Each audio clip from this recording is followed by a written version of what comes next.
Bonjour à tous et bienvenue à cette conférence que organise First Finance aujourd'hui. Cette conférence va être consacrée aux sciences cognitives et au digital learning, deux thématiques qui nous sont chères. Et pour votre information, cette conférence s'inscrit dans le cadre du lancement de l'exécutif MOOC Digital Learning Management que nous avons développé pour les professionnels de la formation et de la RH, en particulier avec notamment le GARF. Le GARF, qui est le groupement des acteurs responsables de formation. Donc, c'est vraiment l'association institutionnelle, si on peut l'appeler ainsi, de la profession. Et nous avons cette organisation de cette conférence, justement, pour vous apporter un ensemble d'informations sur ce que devient le digital learning aujourd'hui. Et c'est notamment ces liens avec les neurosciences. C'est vraiment le sujet de la journée. Alors, concernant le GARF, je sais que Claire Gaillard, la déléguée générale, vous fait l'honneur de sa présence, donc merci Claire. Donc c'est un moment important pour nous et pour la profession. Par rapport à cette conférence, je me présente, je suis Jean-François Figuier, je suis directeur associé au sein de l'organisme de formation First Finance et j'ai le plaisir d'accueillir, non pas pour cette matinale ni cette soirée, mais ce déjeuner, d'illustres intervenants. Je vais commencer par la personne qui débutera, l'intervention en premier, notamment Sylvain Humeau, qui est aujourd'hui le secrétaire général du GARF, qui est également par ailleurs le directeur de Synerform, qui est la plateforme de formation du groupe Engie. Il interviendra à nos côtés ce matin, en cette fin de matinée, pour présenter les enjeux, c'est très important, pour présenter les enjeux du digital learning pour la profession RF-RH, responsable formation ressources humaines, et précisera en particulier les activités du GARF, justement, pour sensibiliser et accompagner l'ensemble des professionnels de la formation dans leur transformation digitale.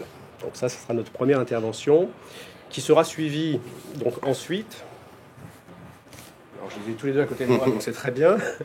Qui sera suivi ensuite par l'intervention de Franck Tamy et Jad Foury. J'associe leurs noms parce qu'ils ont l'avantage tous les deux d'être les co-auteurs et co-animateurs de l'exécutif MOOC Digital Learning Management. Et eux auront une mission très importante, c'est notamment de vous présenter le contenu, les objectifs du MOOC exécutif que nous mettons en place sur le Digital Learning Management, et notamment cette version 2, puisque c'est la deuxième édition qui sera diffusée à partir du 7 octobre de ce MOOC, et qui sera enrichi d'un certain nombre de prestations, de grains pédagogiques qui ont été repensés suite à la première édition, qui a rencontré un très beau succès, soyons-en sûrs, mais qui a nécessité quelques améliorations. Ils vous en feront part. Franck, de son côté, est Digital Learning Manager Group d'une grande banque française. Voilà. dont on taira le nom. On va dire de suite, comme ça sera fait. C'est simplement parce qu'on le fait à titre personnel, donc en dehors du métier qu'on occupe, et pour des raisons, je dirais, de cohérence, on préfère aujourd'hui le mettre en dehors de l'étiquette du groupe dans lequel on appartient. Voilà, c'est aussi simple que ça. Voilà, ils interviennent en tant qu'experts métier, mais experts métier seulement. Voilà. Et on en parlera. On en parlera plus tard. Et Jad, qui lui également fait partie de ce même groupe, de cette même banque, et qui lui est en Digital Learning Manager, mais en charge particulièrement du déploiement des solutions learning au sein de cette structure. C'est bien ça. Tout à fait. Merci. Et notre dernier intervenant, et pas des moindres, notre invité d'honneur, comme j'aime le qualifier, le professeur Richard Lévy, qui est expert en neurosciences, neurologue, également co-directeur à l'Institut du cerveau et de la moelle épinière à l'hôpital de la Salpêtrière. Donc vraiment l'expert en la matière, et qui nous apportera une vision et un état de l'art, notamment sur ce que sont les neurosciences aujourd'hui. En particulier, il va revenir sur les différents modèles d'apprentissage, définira aussi ce qu'est la motivation en neurosciences, et fera le lien directement avec le digital learning, donc savoir comment on doit prendre en compte et en considération l'ensemble des aspects des neurosciences sur les solutions de formation digitale. Donc ça, c'est le clou de notre conférence. Et nous aurons donc un apport scientifique qui est très important pour nous et pour vous, pour mieux comprendre effectivement comment on apprend aujourd'hui et comment nos solutions peuvent effectivement être une solution pour vous et vos apprenants. Voilà. Alors avant de leur laisser la parole, quelques mots sur First Finance. Je pense que la plupart d'entre vous, vous nous connaissez. Oui, non, oui, oui, quand même, oui. Oui. Bon, pour revenir un petit peu sur notre histoire, donc First Finance, donc nous avons 20 ans cette année. Nous sommes le leader de la formation en finance, alors finance d'entreprise, finance de banque, en assurance, et également sur donc les formations comportementales. Donc on fait des formations métiers et comportementales. Et nous avons donc depuis 20 ans formé à peu près 100 000 personnes en présentiel. Mais nous avons toujours intégré donc dans notre démarche pédagogique les nouvelles technologies de la formation et donc en particulier les solutions e-learning. Dès la fin des années 90, on a mis en place un ensemble de modules e-learning, on a beaucoup utilisé les classes virtuelles, créé un ensemble de solutions, notamment de jeux pour nos sessions présentielles avec des salles de marché virtuelles, donc vraiment une appétence de notre groupe sur ces technologies, puis de les mettre en œuvre au profit de nos clients. Un grand chambardement, entre guillemets, aux alentours des années 2012-2013. Donc nous avons là fait ce qu'on appellera une accélération. On a poussé à fond les machines du digital, notamment en intégrant massivement au sein de notre offre la solution pédagogique MOOC, donc, qui a été donc implémentée après, bien sûr, de la veille et de la recherche et développement, qui a été donc, pour nous assez longue et importante. Mais on a senti le moment où il fallait justement transformer notre formation présentielle en formation réellement digitale et présentielle et de faire aussi ce qu'on appelle du blended learning. Donc le MOOC a été un des vecteurs essentiels pour notre développement. Nous avons à ce jour en gros une cinquantaine de MOOC qui ont été conçus et diffusés donc, auprès de notre clientèle. À peu près, alors pour vous redonner, on a parlé tout à l'heure de 100 000 personnes qui ont été formées en présentiel en une vingtaine d'années, à peu près 150 000 personnes qui ont été formées depuis 3 ans au travers de nos solutions MOOC. Donc vous voyez, une transformation digitale qui ne repose pas que sur des mots, mais également sur une réalité, réelle pour nous, de diffusion de formation par ce biais, et au travers d'une offre qu'on appellera avec 3 branches majeures, à la fois une diffusion de ce qu'on appelle des exécutifs MOOC, qui sont en fait des MOOC sur étagère. Donc on en a 16 au catalogue de 2017 qui sont diffusés donc, pour un accès pour tous. Le MOOC Digital Learning Management fait partie de cette offre, bien sûr.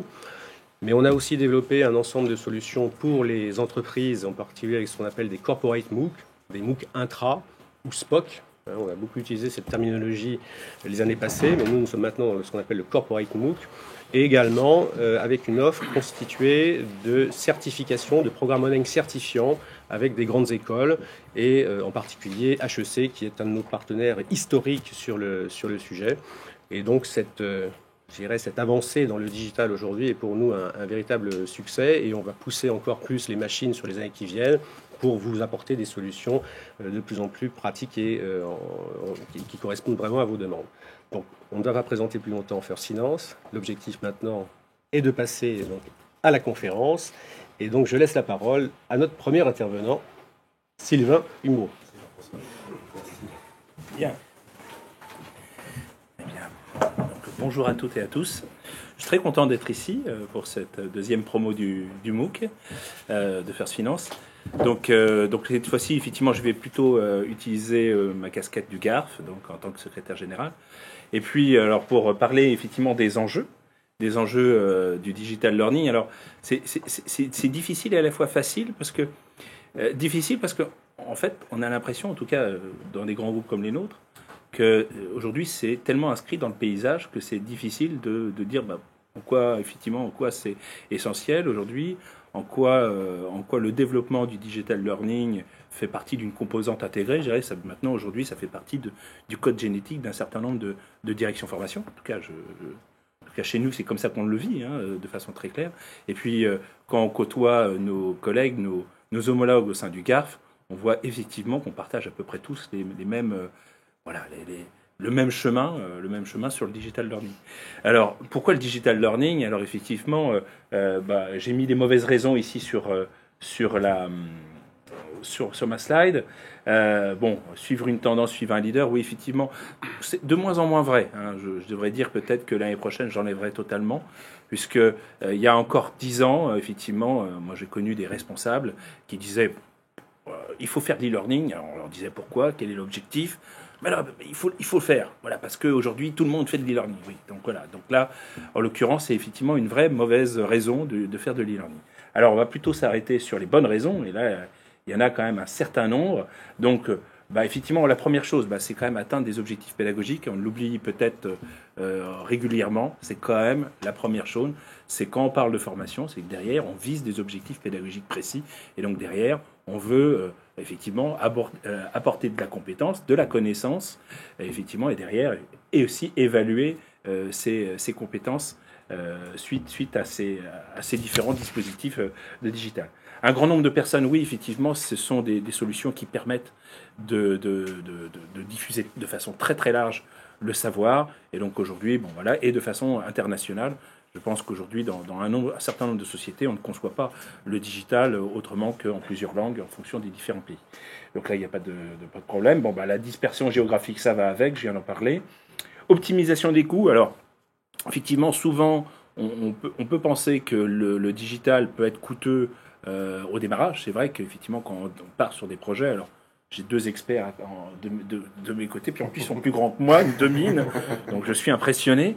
Mais effectivement, bon, généralement, ce sont des projets qui peuvent être coûteux initialement, mais après, avec la démultiplication, et notamment à l'international, éviter notamment de faire tous les problèmes de tous les déplacements que l'on peut avoir dans la formation et qui coûtent qui coûtent très cher aujourd'hui en formation. Donc l'optimisation des coûts et puis la validation des acquis, effectivement, de plus en plus, on a des outils qui sont de plus en plus intéressants pour vraiment tracer ce qu'a fait l'apprenant, quels sont ses résultats, question par question, domaine par domaine, avec des statistiques, des reportings qui sont très, très fiables. Et honnêtement, c'est vraiment une grande aide quand on pilote un service formation.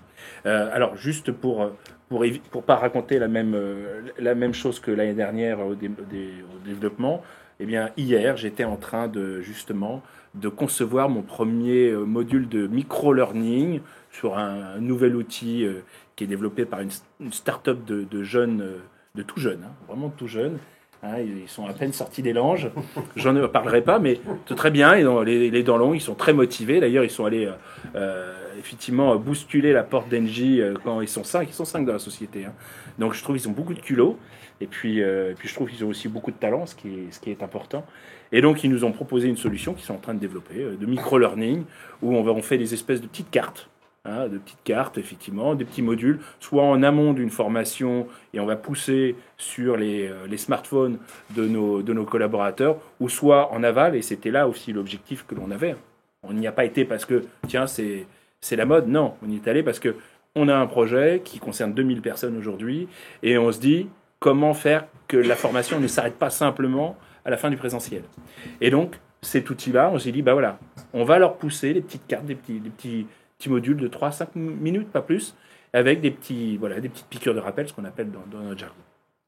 Donc voilà. Et bon, alors je ne vous parlerai pas parce que je suis quelqu'un de très bavard, et donc je vois Jean-François qui me regarde, et effectivement, il y a plein de cas aujourd'hui qui font que le digital, pour moi, c'est inscrit dans le code génétique du responsable formation tel quel.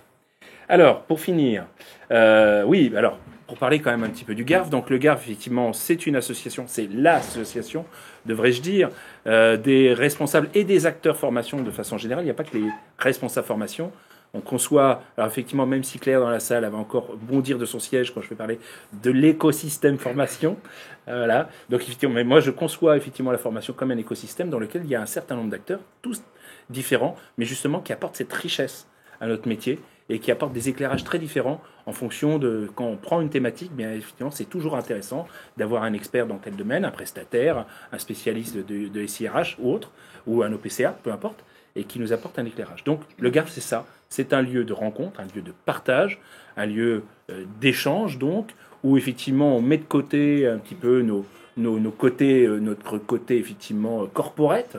Et là, on est avec nos homologues, on est avec des homologues aussi d'organismes de formation. On n'est pas là forcément pour faire du business, mais on échange. Donc voilà. Et cette année, Et je finirai là-dessus. On a eu la chance de pouvoir lancer le premier groupe CARF digital dédié au digital learning. Parce qu'effectivement, quand nous, on est responsable formation et on est dans nos réunions en train de parler de financement, enfin bon, bref, de notre tuyauterie habituelle, eh bien, on voit bien qu'aujourd'hui, les responsables du digital learning n'ont pas du tout les mêmes visions, la même approche, et qu'il était nécessaire de créer un groupe dédié au digital learning. Et puis, on est bien placé pour en parler, parce qu'on a un certain nombre autour de la table qui en font partie. Et puis, ça apporte, et ça va nous apporter, les travaux qu'ils sont en train de produire dans ce groupe qui est extrêmement dynamique, vont nous alimenter, nous, responsables de la formation, dans notre quotidien. Et ça, c'est vraiment, on peut pas dire, on est obligé de dire que c'est une très, très bonne chose. Voilà. Et puis, effectivement, aujourd'hui, on est en train on passe à la phase de l'élection du président là, qui va avoir lieu, du président du groupe, parce que chaque groupe doit avoir un président qui représente le groupe. Donc le GARF, c'est à peu près, je l'ai dit, 600 adhérents, une vingtaine de groupes régionaux sur toute la France. Et donc effectivement, c'est ce fonctionnement-là que l'on aime bien dans le partage et dans l'échange.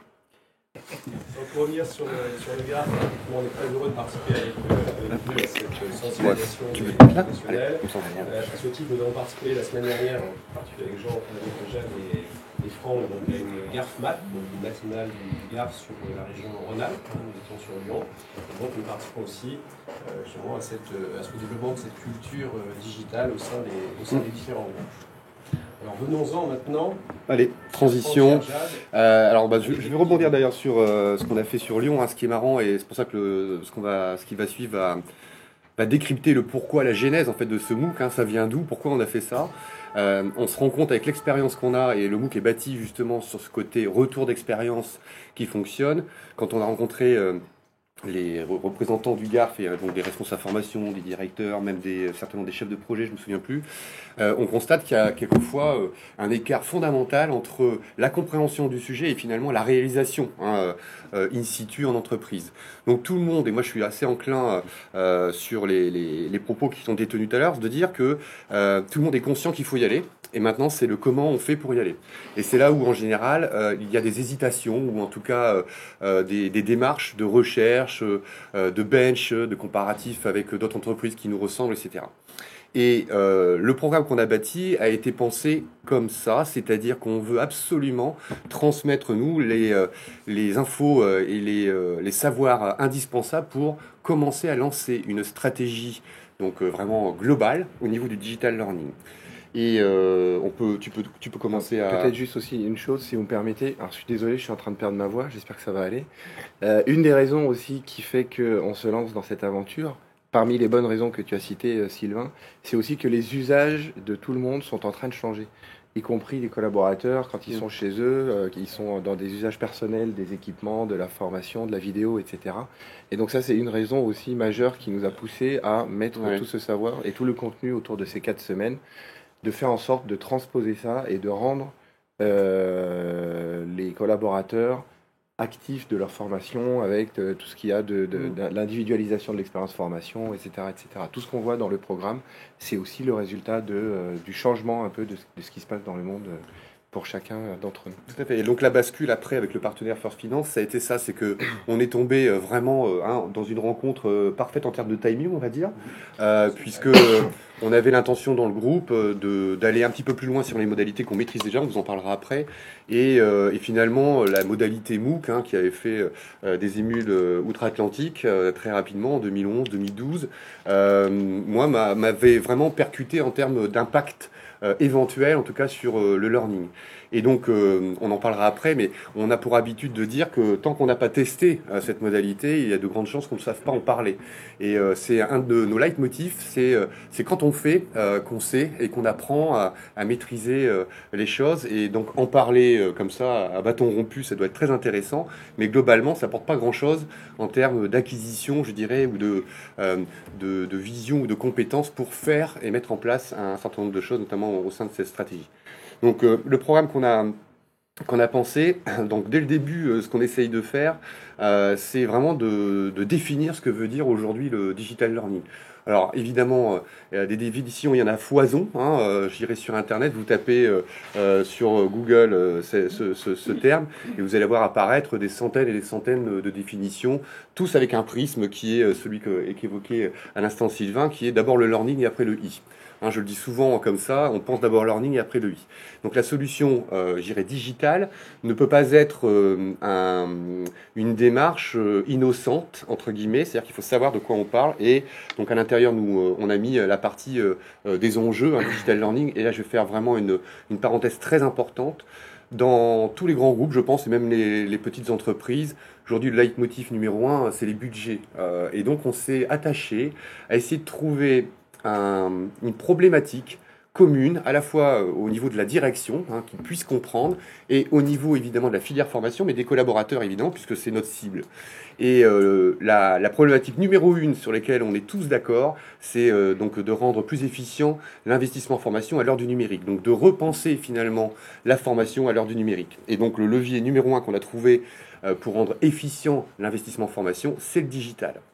Et tout le MOOC est basé en partie sur ce fil rouge, qui, vous le verrez si vous suivez le parcours, ce qu'on vous invite fortement à faire, évidemment, c'est ça, c'est qu'on a réussi à trouver un langage commun qui nous permet de faire des investissements et de montrer un retour sur investissement probant. Et j'insiste beaucoup, probant. Donc c'est vraiment aujourd'hui ce qui nous permet d'aller encore plus loin dans la démarche du digital learning. On a donc derrière ensuite un point très important, ce qui est la partie des tendances de fond et de forme. Et finalement, le métier de demain d'un responsable formation, je pense qu'on peut l'estimer quasiment à 20% en termes de veille, de bench. C'est obligatoire, on n'a plus le choix. Il faut qu'on ait cette conscience du monde qui nous entoure. Et pour ça, et d'ailleurs dans le MOOC, on l'a mis à votre disposition, il y a des outils de curation sur le web. Donc on utilise Pertrees. Je ne sais pas si vous connaissez. Alors, il existe plusieurs, mais voilà. Donc c'est un arbre qui va vous permettre de faire une veille permanente sur un sujet et d'avoir en permanence des sujets update sur la situation de telle et telle chose. Voilà. Par exemple, vous voulez savoir où en est le deep learning. Eh bien, ce genre d'outil permet de stocker entre guillemets les informations nécessaires pour que votre veille soit ciblée sur le deep learning et vous y accédez très facilement à la fois sur votre mobile et sur les PC. Donc ça c'est la première semaine. Et finalement, on le verra après, Jade en parlera, cette première semaine de comprendre permet d'écrire ce que j'appelle le début du pitch pour présenter sa stratégie dans un comité de direction ou à votre direction. Et vous allez commencer à maîtriser finalement le dialogue ou le discours qu'il va falloir tenir par rapport à votre contexte sur le digital learning. Donc avec comme objectif évidemment de mettre en place une stratégie dans ce sens. Voilà, deuxième semaine, on est là dans la phase analyse et on essaie de vous amener sur comment je vais évaluer ma capacité de changement par rapport à la situation actuelle dans laquelle je me trouve. Ça a l'air simple, mais c'est un moment très important de pouvoir être conscient de la situation et de dire qu'est-ce que je peux faire là maintenant, qu'est-ce que je peux faire demain et qu'est-ce que je peux faire après-demain. Et quelles sont les conditions que je dois réunir pour réussir ces 3 étapes pour enclencher cette fameuse stratégie. Et donc là, on va balayer un certain nombre de choses. Alors, on a fait également un petit focus sur le contexte IT. Alors, on n'est pas des informaticiens, mais il est quasi impossible aujourd'hui de mettre en place une stratégie digital learning sans avoir un minimum de connaissances sur la structure IT d'une organisation.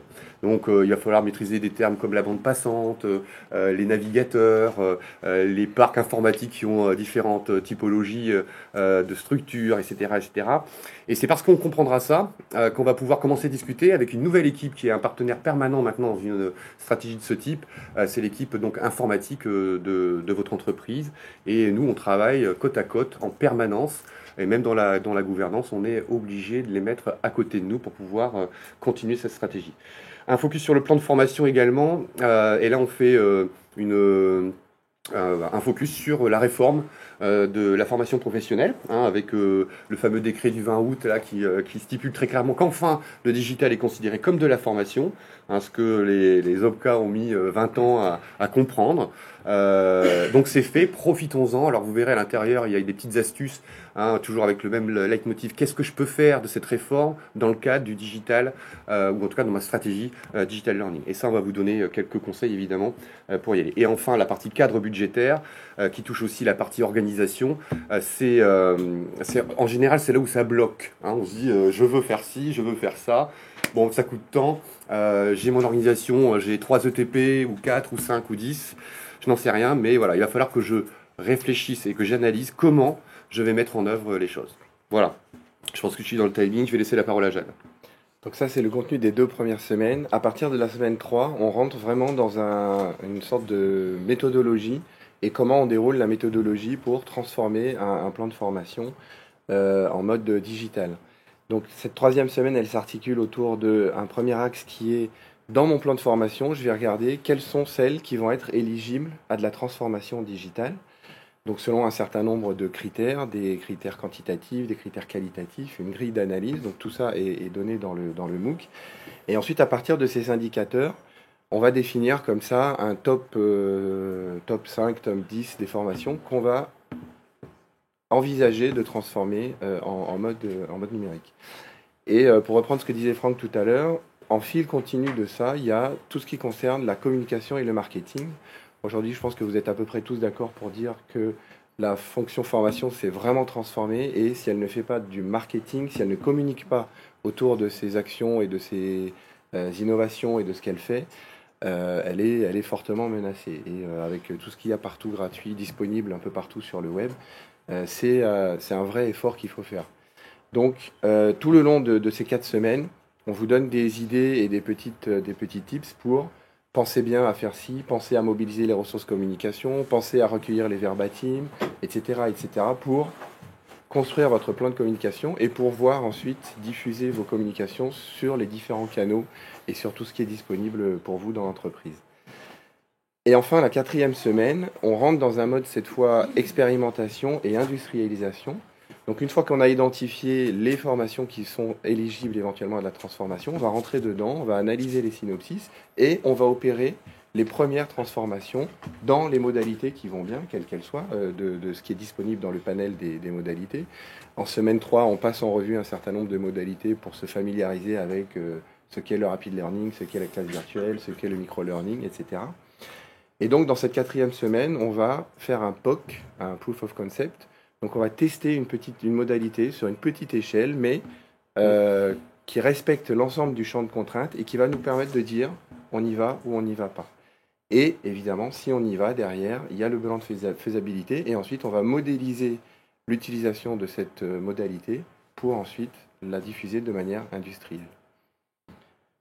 Alors d'ailleurs, dans le mot diffusion, c'est maîtriser, c'est vraiment le terme, c'est pas diffuser, distribuer une modalité digitale. C'est quand on dit modéliser et industrialiser, c'est le service formation est capable de démultiplier son savoir dans le groupe ou dans l'entreprise à laquelle il appartient pour accélérer, c'est l'histoire de la curve, accélérer la transformation. Je pense qu'on est à peu près tous d'accord qu'on opère dans des champs de contraintes forts, y compris en termes de ressources dans nos propres équipes, donc on ne peut pas faire pour le compte de tout le monde.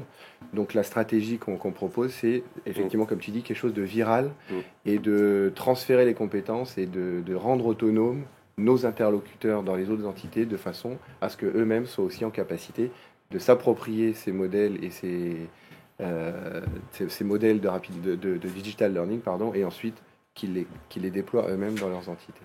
Juste, alors je vais conclure. Il y a une notion de temps importante dans la mise en place. Je pense qu'il faut être conscient qu'on ne peut pas créer ce genre de choses en claquant des doigts et en 6 mois. Ce n'est pas possible. Donc c'est vraiment un engagement à moyen terme du service formation pour transformer le contexte dans lequel il travaille. Et donc ça demande du temps. Voilà, c'est juste le message que je voulais faire passer, ça ne se fait pas tout seul.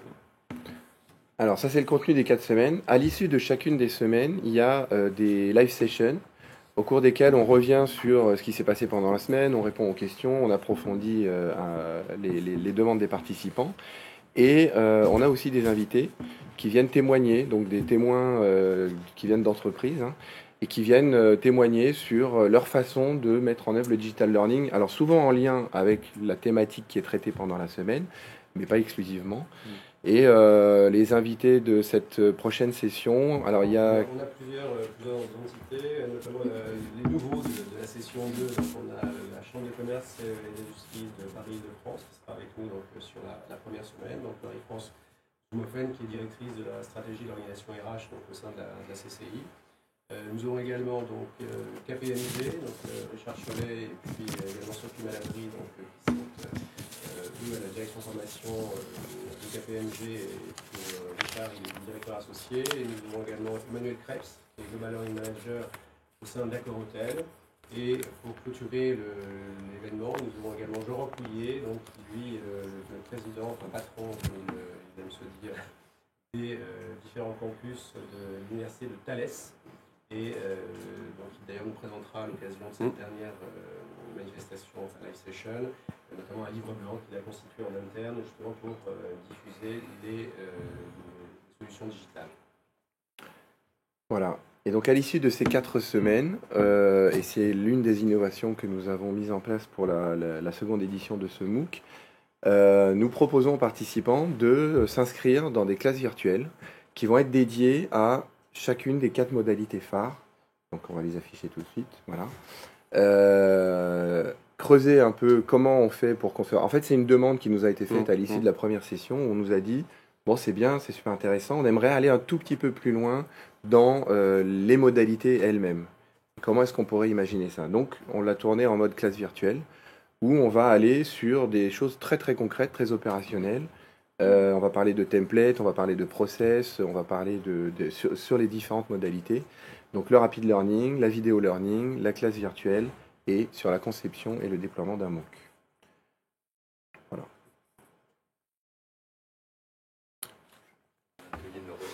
Un atelier neurosciences. On l'a pas prévu celui-là, mais c'est important. Hein, c'est du concret. Hein, là, c'est vraiment. Ouais. Je sors de là, je sais faire un rapid learning. Je sais. Enfin, je peux commencer à le faire. Évidemment, c'est pas. Mais par exemple, établir un synopsis global ou détaillé d'une classe virtuelle avec des objectifs pédagogiques derrière, être l'animateur et maîtriser hein, l'ingénierie qui est derrière, bah voilà, ça s'apprend, comme on dit. Et on se fait fort d'essayer de vous donner en tout cas les 20-80 indispensables pour mettre en place ce type de modalité. Alors, c'est pas forcément vous qui pourrez les suivre, mais vos collaborateurs, vos ingénieurs pédagogiques ou vos chefs de projet, et on les invite fortement à nous rejoindre. Parce que aussi on s'est rendu compte, et j'en terminerai là, c'est que souvent les demandes qui nous sont faites, nous au service formation corporate, n'émanent pas que des services formation ou des services RH. 75% des demandes qui nous parviennent viennent directement des business. Et quand on leur parle de taxonomie de Bloom, quand on leur parle d'objectifs pédagogiques par rapport à un objectif opérationnel, tout ça c'est des choses qui ne leur parlent pas du tout. Donc il y a tout cet accompagnement nécessaire et cette théorie qu'il faut mettre sur la table et partager avec eux si on est dans un mode de leur transférer les compétences et les rendre autonomes dans leur production d'objets de formation, quels qu'ils soient, et de grains pédagogiques. Et souvent, donc voilà, c'est par cet angle-là qu'on a pris aussi les classes. Et leur conclusion, c'est pourquoi je ne l'ai pas fait avant. Non, mais je le dis volontairement comme ça. Voilà. Allez, on va laisser la parole à Richard. Bien, merci beaucoup pour l'invitation. Je suis très heureux d'être parmi vous.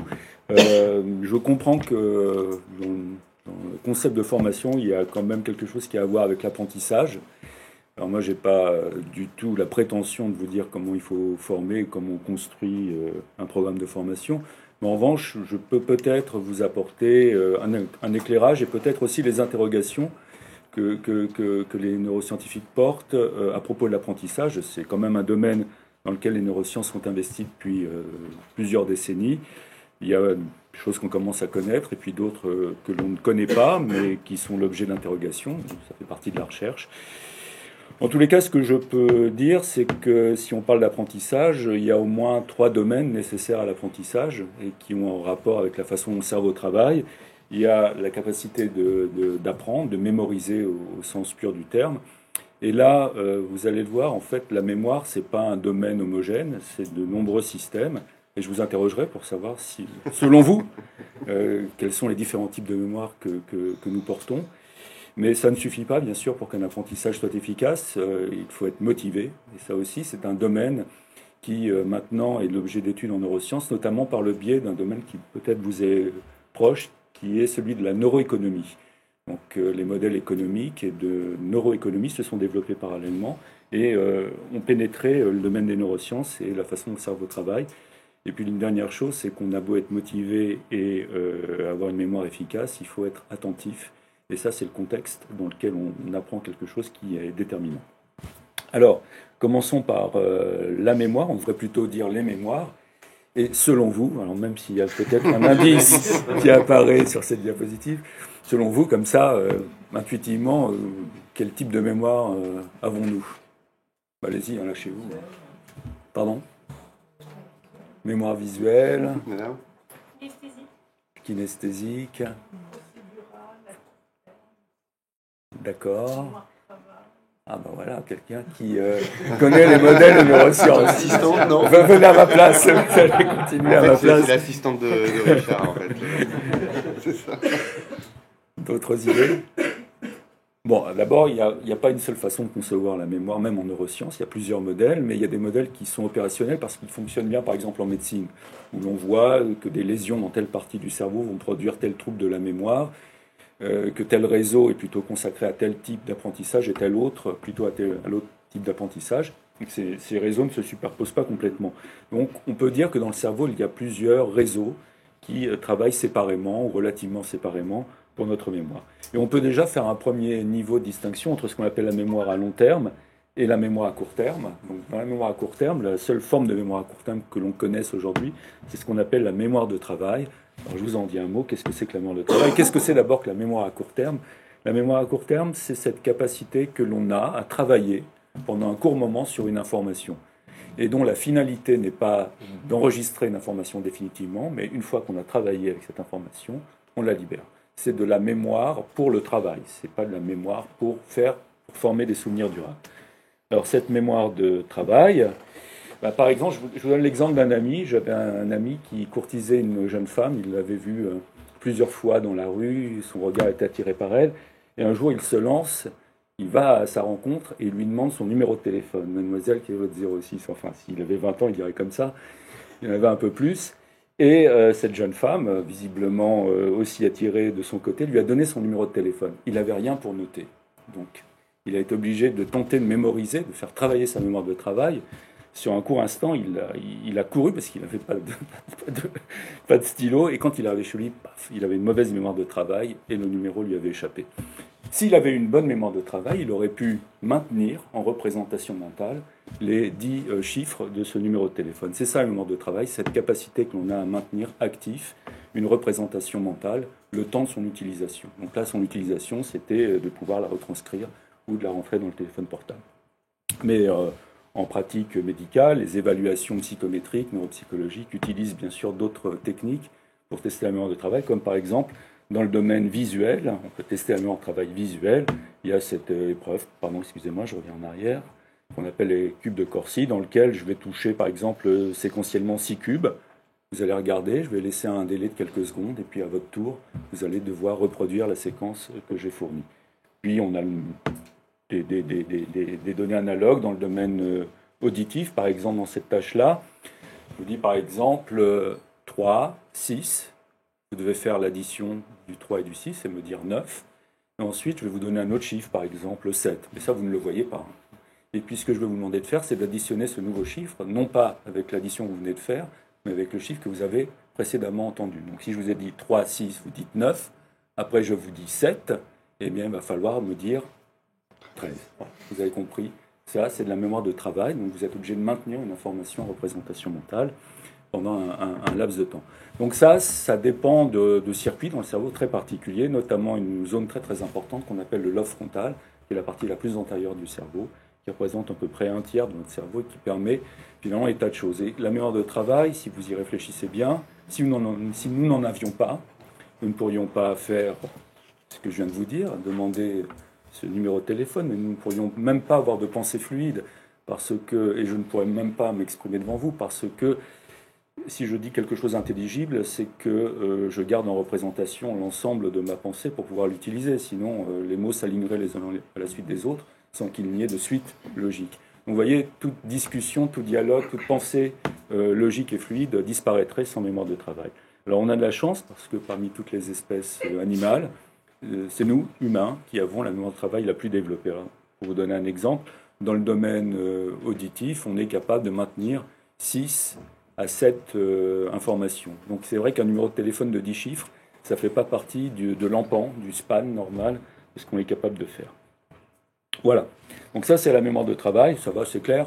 Oui, on a compris. Opposé à cette mémoire à court terme, il y a une deuxième forme de mémoire qu'on appelle la mémoire à long terme, dont la finalité, cette fois-ci, est de transformer ce que l'on reçoit en souvenir durable. Donc ce n'est pas une question de temps, c'est une question de finalité, la différence entre mémoire à court terme et mémoire à long terme. Et la mémoire à long terme, elle se divise elle-même en sous-modules. Il y a une seconde division algorithmique, on va dire, entre ce qu'on appelle la mémoire consciente, explicite, déclarative, et une mémoire plus incidente, plus inconsciente, plus implicite. C'est-à-dire que dans cette forme dite non déclarative, on apprend sans vouloir apprendre. Et dans ce sous-groupe, il y a plein de conditions différentes, certaines que vous connaissez parce que vous les avez appris probablement quand vous étiez au collège, les chiens de Pavlov, vous connaissez les chiens de Pavlov, ça c'est ce qu'on appelle un conditionnement. Ça c'est de l'apprentissage incident. Le chien n'a pas décidé d'apprendre ça, mais l'association s'est créée progressivement parce que les conditions d'association étaient présentes. Je vous donne un autre exemple d'apprentissage automatique, incident, ce qu'on appelle le priming. Le priming, c'est par exemple, il y a plein de formes de priming très différentes, mais dans le domaine sémantique, donc dans le domaine du sens qu'on attribue aux choses, si, par exemple, je vous donne une liste de mots, je vous en donne 3 par exemple maintenant, le mot naval, épée, école. Voilà. 3 mots comme ça, je ne vous demande pas de les apprendre, je vous demande juste de les lire. Et puis, on va se revoir la semaine prochaine. Et puis, la semaine prochaine, je vais vous dire, tiens, je vous donne une liste de mots, vous allez les lire, et puis vous allez compléter avec le premier mot qui vous vient à l'esprit. Alors, une semaine, c'est peut-être un peu long, disons le lendemain. Voilà. Et plus que ne le voudrait le hasard, vous allez compléter ce premier mot par un deuxième mot, faire une paire, qui va être probablement plutôt celui de la liste que je vous ai donnée la veille. Donc en réalité, quand on est en train de s'exprimer, quand on est en train d'émettre une idée, on est souvent amorcé de façon involontaire, et notre idée est déjà orientée par ce qui est préactivé dans notre cerveau. Donc la veille, j'ai préactivé un certain nombre de mots qui ont eux-mêmes des liens, des connexions, comme une toile d'araignée, des connexions sémantiques avec d'autres mots. Et comme ils sont préactivés, je vais utiliser cette route de préactivation plus facilement qu'un autre mot qui était pourtant lié au mot chantier, mais que je n'ai pas utilisé ce jour-là. Ok ? Mais c'est totalement involontaire. Vous voyez qu'on a quand même une forme de pensée élaborée qui est guidée par des mécanismes totalement involontaires. Un autre exemple, ce qu'on appelle la mémoire procédurale. Alors, la mémoire procédurale, c'est la mémoire que vous utilisez souvent, par exemple, quand vous apprenez une procédure, par exemple une procédure motrice, comme faire du vélo ou aller apprendre à conduire. Voilà. Eh bien, par la répétition, progressivement, vous apprenez quelque chose. Alors, il y a de la procédure dans le domaine cognitif, par exemple, ce qu'on appelle la lecture en miroir. Je vous fais lire un texte comme si vous le lisiez dans un miroir. Vous allez avoir du mal à le lire parce qu'il y a des lettres ambiguës, le P et le Q, le B et le D, donc ça va prendre du temps. Et puis le lendemain, je vais vous donner un texte de taille équivalente, pas tout à fait le même. Je vais vous demander de le lire, vous allez le lire un peu plus vite. Au fur et à mesure des répétitions de cet entraînement, vous allez acquérir une procédure, qui est une procédure de lecture en miroir, et jusqu'à un certain niveau, vous allez la stabiliser après plusieurs semaines, jamais bien sûr au même niveau que la lecture directe, qui a pris de nombreuses années, mais à un assez bon niveau. Et puis pour vous donner un autre exemple, dans le domaine moteur, voilà une procédure, qu'on appelle le rotor learning ici. Donc vous avez un disque, comme un 33 tours, qui tourne comme ça, puis vous voyez, il y a une petite palette excentrée, et vous avez un stylet. Et ce qu'on va vous demander de faire, c'est de maintenir le temps de contact le plus long sur cette palette en périphérique du disque. Et vous allez voir que la première fois, vous allez avoir du mal à maintenir le contact.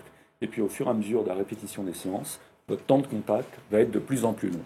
Donc vous allez progressivement apprendre une procédure motrice, comme la procédure de faire du vélo ou de passer les vitesses sur votre voiture.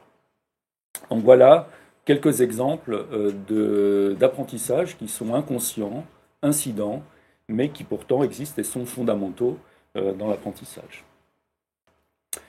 Rapidement, la mémoire déclarative, donc c'est une mémoire plus consciente, plus explicite, moins incidente, donc, et elle-même peut être subdivisée en deux grands domaines, ce qu'on appelle la mémoire épisodique. Alors, la mémoire épisodique, c'est pour vous ce qu'est la mémoire habituellement. Quand on parle de mémoire, en général, on parle de mémoire épisodique. Qu'est-ce que c'est ? Eh bien, c'est la capacité que nous avons à transformer les événements que nous vivons en souvenirs durables. Par exemple, cette séance, peut-être qu'elle va se transformer en souvenir durable si ma performance n'est pas trop mauvaise.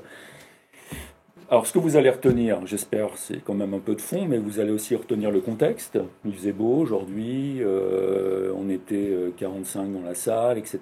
C'était l'heure de manger, j'avais faim, bon, etc.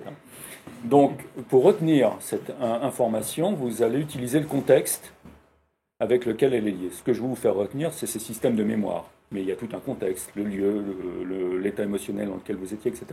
Et ce contexte va vous permettre de charger l'information, et puis, quand vous l'aurez chargée durablement, de la récupérer à un moment ou à un autre. Voilà. Si je vous demande par exemple de me dire où est-ce que vous avez été au cours de l'été dernier, passer vos vacances, eh bien vous allez être capable d'aller chercher cette information. C'est de la mémoire épisodique pure, c'est un événement que vous avez vécu et qui est capable, dans un contexte qui est celui dans lequel tous ces événements étaient liés les uns aux autres, d'être récupérés. C'est typiquement la mémoire qui est malade dans la maladie d'Alzheimer, quand la maladie débute. Voilà. Alors que les autres formes de mémoire incidente dont j'ai parlé, par exemple, elles ne sont pas atteintes dans une maladie comme celle-ci, du moins au début de la maladie. Donc ça, c'est la mémoire épisodique. Et puis l'autre forme, alors voilà un petit exemple, si j'ai un peu de temps, je ne sais pas. Voilà un exemple de mémoire épisodique. Je vous donne une première liste de mots. Vous voyez qu'il y a des mots qui sont dans la catégorie des fruits, d'autres dans la catégorie des animaux, des couverts. C'est la liste A, il faut la retenir. Et puis après, je vais vous montrer la liste B, qu'il faut aussi retenir. Alors, il y a aussi des animaux, il y a aussi des outils cette fois-ci, et puis des fruits.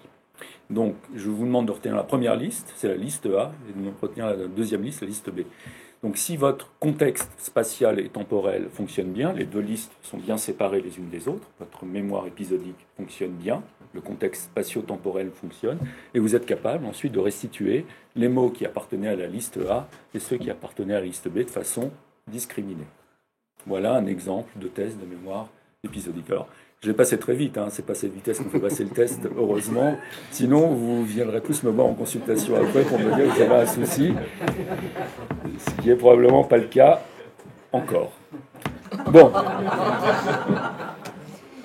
Dernière forme de mémoire, la mémoire sémantique. Alors, la mémoire sémantique, c'est celle que vous voudriez bien faire travailler à vos équipes. C'est les connaissances didactiques, les connaissances du monde, enfin, tout ce que l'on doit savoir, et qu'il y a un réseau de connaissances. Alors, juste un dernier point, c'est une mémoire qui, à la différence de la mémoire épisodique, est dépourvue de référence à l'histoire personnelle. Donc, pour recharger une information mémoire sémantique, vous ne faites pas appel au contexte, à la motivation dans laquelle vous étiez au moment où vous l'avez appris, s'il faisait beau, s'il faisait pas beau. Donc, un des objectifs d'une séance comme celle-ci, c'est de transformer votre mémoire épisodique en mémoire sémantique. C'est de la sémantiser. Donc, il ne reste que ce qui est rapport avec le contexte sémantique. Alors, voilà des exemples. Qu'est-ce qu'un kangourou ? Ça fait partie de votre mémoire sémantique. Reconnaître des visages célèbres, la géographie, les mots irréguliers, yacht, baptême, pan, savoir les écrire. Tout ça, c'est de la mémoire sémantique. Alors, comment on se représente la mémoire sémantique dans le cerveau ? Il n'y a pas un endroit dans le cerveau où est stockée une connaissance. Par exemple, si vous prenez l'éléphant, il n'y a pas une zone dans le cerveau où est stocké l'éléphant, et si cette zone est détruite, vous perdez l'éléphant. C'est pas comme ça que ça se passe. Imaginez plutôt une toile d'araignée dans laquelle vous avez une zone qui code la couleur de l'éléphant, puis une autre zone qui code le barrissement de l'éléphant, puis une troisième zone qui code la forme sonore du mot éléphant, et puis une autre zone qui code la forme écrite, et puis une autre zone qui va vous faire référence à l'éléphant bleu où vous allez laver votre voiture le dimanche. Vous voyez, toutes ces connaissances-là sont parcellaires, mais sont connectées les unes aux autres. Et donc, quand vous évoquez une connaissance sémantique, vous évoquez une entrée dans un réseau. Alors, vous pouvez réactiver une partie du réseau, celle qui est utile pour utiliser cette connaissance, ou si vous voulez aller plus loin, vous pouvez réactiver de part en part, tous les nœuds de connexion de ce réseau en toile d'araignée. Donc c'est comme ça qu'est représenté. Et donc vous pouvez perdre, par exemple, la couleur de l'éléphant. Il y a des gens qui perdent ça. Ou vous pouvez perdre le mot éléphant. Mais vous ne perdez pas la connaissance dans son ensemble. Ou alors vous perdez les routes. Vous voyez, comme ce sont des réseaux, il y a des routes.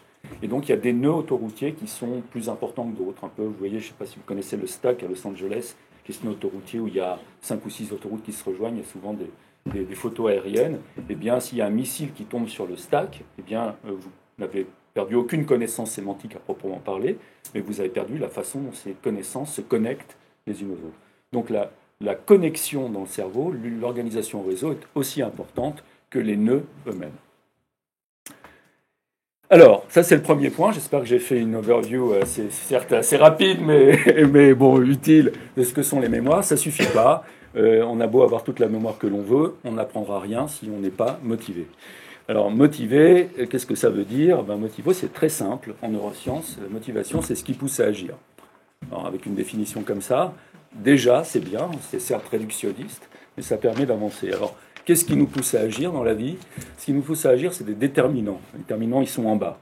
Alors, c'est quoi un déterminant de l'action? C'est par exemple, quelqu'un va ouvrir la porte, je vais tourner la tête. Le déterminant de mon action, c'est la porte qui s'ouvre, qui a attiré mon attention vers la porte. C'est assez trivial, on va dire. Puis on a les déterminants endogènes de l'action. J'ai faim, j'ai soif, j'ai envie d'aller aux toilettes. Très végétatif. Ou alors nos propres croyances. Alors là, on est monté d'un niveau, on arrive dans des niveaux d'abstraction, la façon dont ces croyances se sont construites au cours du temps, au cours de notre enfance, comment elles ont été transmises, etc. Donc, ce sont des déterminants de l'action, mais ce n'est pas la motivation. La motivation, c'est la façon dont ces déterminants vont être traduits dans le cerveau par un système biologique qui va leur accorder une valeur. Et la valeur elle-même, qui est basée sur ses croyances, sur la faim, elle est très relative, je vais en dire un mot dans quelques instants, et elle s'opérationnalise par un système qui est très très simple, qui est une échelle. D'un côté, il y a la carotte, et de l'autre côté, le bâton. Donc vous raisonnez tous, nous raisonnons tous, je suis désolé de vous le dire, entre je prends une claque et je reçois une récompense. C'est sur cette échelle que nous avons traduit nos valeurs en systèmes opérationnels qui vont permettre d'agir et qui vont permettre une réponse opérante. Et cette réponse opérante, c'est soit d'énergiser le comportement, c'est-à-dire de donner suffisamment d'énergie pour pouvoir faire quelque chose. La motivation, ça nous a poussé au-dessus du seuil de déclenchement de l'action et de l'amener à bien. C'est ce qui nous permet de prendre une décision. Quelquefois, c'est difficile, c'est ambigu. Il y a A, il y a B, A et B, ça se ressemble beaucoup. Cette maison-là, elle me plaît, mais il y a ça, il y a ça. Eh bien, il faut un petit boost de récompense ou de ratio récompense-punition pour faire décaler une décision par rapport à une autre. Et puis, c'est très très important pour l'apprentissage, et en particulier ce qu'on appelle l'apprentissage par renforcement. Vous connaissez tous ça si vous avez des enfants. Si tu fais bien, t'auras ça. Si tu fais pas bien, t'auras ça. Donc ça s'appelle l'apprentissage par renforcement. C'est extrêmement bien modélisé dans le cerveau et par un grand nombre d'expériences scientifiques. Ça passe par un neurotransmetteur qu'on appelle la dopamine. La dopamine, c'est le neurotransmetteur qui est associé avec l'hédonisme, le plaisir, l'approche comportementale, la récompense. Et on connaît extrêmement bien la façon dont ça se déclenche dans le cerveau. Donc, derrière la punition et la récompense, le bâton et la carotte, il y a réellement un système biologique extrêmement efficace qui permet l'apprentissage. Voilà. Et le dernier point sur la motivation, c'est que la valeur de quelque chose, ce n'est pas nécessairement absolu. Si je vous pose sur la table un billet de 100 et que je vous mets à côté une pièce de 5 €, vous n'allez pas nécessairement choisir le billet de 100. À première vue, si. Mais en réalité, non. Ça dépendra du contexte dans lequel le 100 et le 5 sont posés sur la table et des règles sous-jacentes que vous allez comprendre à partir du contexte dans lequel je les pose sur la table. Tout ça pour vous dire que c'est relatif. Et qu'est-ce qui relativise la valeur qu'on attribue aux choses? Eh bien, c'est un ratio permanent entre le bénéfice-effort. Obtenir quelque chose, ça va me demander tel effort. Je veux perdre 3 kilos, je vais être obligé de courir 45 minutes à 10 km/h un jour sur deux. Je ne sais pas. C'est le risque que vous prenez, donc c'est le ratio bénéfice-risque. C'est aussi le décompte temporel. Est-ce que ce billet de 100, il vaut mieux l'avoir dans 10 ans ou est-ce qu'il vaut mieux prendre une pièce de 5 € tout de suite? C'est un choix que vous pouvez faire. Il y a la probabilité d'obtenir quelque chose. La probabilité, vous la connaissez, par exemple, si vous jouez au loto, la probabilité de gagner le gros lot, c'est une chance sur plusieurs centaines de millions, je crois. Donc voilà, vous connaissez la probabilité, ou alors c'est incertain. Si j'achète cette maison à 1 km d'une centrale nucléaire, est-ce que c'est une bonne affaire ou pas? C'est incertain. Bon, vous ne savez pas.